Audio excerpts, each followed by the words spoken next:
परराष्ट्र मन्त्रालयले आवश्यक ब्रिफ दिइसकेको छ।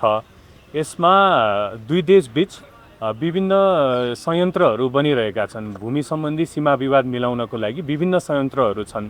त्यो संयन्त्रले पहिलादेखि नै बनेको संयन्त्र हो, अहिलेको सरकारले बनाएको होइन। त्यसमा चाहिँ सीमा विवाद कसरी सल्टाउने भनेर प्रधानमन्त्रीज्यूले पनि अस्ति भनिसक्नु भएको छ। नेपालले पनि कति ठाउँमा चाहिँ नेपालको डिप्लोमेटिक नोट इन्डियालाई पठाएको छ, इन्डियाले पनि पठाएको छ। दुई देशहरू बसेर टेबल टक गरेर जति पनि सीमा विवादहरू छ त्यो चाहिँ मिलाउने भन्ने कुरा प्रधानमन्त्रीज्यूले नै भनिसक्नु भएको छ। तर यो केपीको सामाजिक सञ्जालमा जग्गा मिची आइरहेछ नेपालले पनि, त्यो साँच्चीकै त होला नि होइन? मन्त्रीले के अरे प्रधानमन्त्रीले पनि भन्नुभयो होइन, प्रधानमन्त्रीज्यूले पनि के भन्नुभएको भन्नाले हामीले सीमा विवाद सम्बन्धी हामीले काम अगाडि बढाउँदाखेरि चाहिँ अर्को पक्षबाट नेपालले पनि सीमा मिचेको छ भन्ने कुरा आउँदाखेरि प्रधानमन्त्रीले म अचम्मित परेको भनेर भन्नुभयो। प्रधानमन्त्रीज्यू पनि यसमा अचम्ममा पर्नुभएको भनेर त्यो हिसाबले उहाँले सदनमा अस्ति भन्नुभएको हो। यसमा मैले भने जसरी नै परराष्ट्र मन्त्रालयले पनि यसमा स्पष्टीकरण प्रदान गरिसकेको छ। दुई देशबीच संयन्त्रहरू बनिसकेका छन्।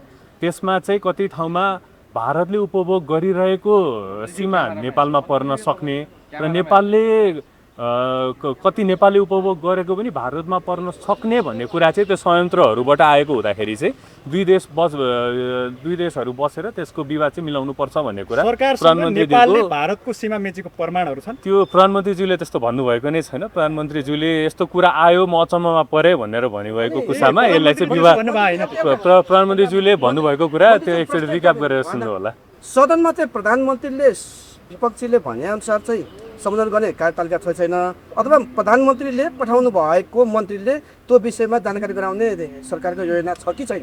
हामीले देखिहाल्यौँ प्रधानमन्त्रीज्यू सदनप्रति उत्तरदायी हुनुहुन्छ। अस्ति पनि उहाँले सदनमा आएर उत्तर दिनुभएको हो। आवश्यकता पर्दाखेरि उहाँ फेरि सदनमा आएर उत्तर दिनु नै हुन्छ। यो विषयमा प्रधानमन्त्रीज्यूले भन्नुभएको कुरा नै हो। उहाँ सीमा विवाद टेबल टकबाट त्यसलाई मिलाउनु पर्ने कुरा हो। यसमा दुई देशले नै टेबल टकबाट मिलाउनु पर्छ भन्ने कुरामा स्पष्ट पारिसकेका छन्। त्यसले गर्दाखेरि जति पनि आवश्यक कुराहरू छ त्यो डिप्लोमेटिक तरिकाबाट परराष्ट्र मन्त्रालयले आवश्यक काम कारबाही अगाडि सारिसकेको छ। मानव अधिकार आयोगले बुझाएको प्रतिवेदनमा के गर्छ सरकारले? त्यसमा सुरुमा नेपाल सरकारलाई त प्रतिवेदन औपचारिक रूपमा आइसकेपछि थप कारबाही अगाडि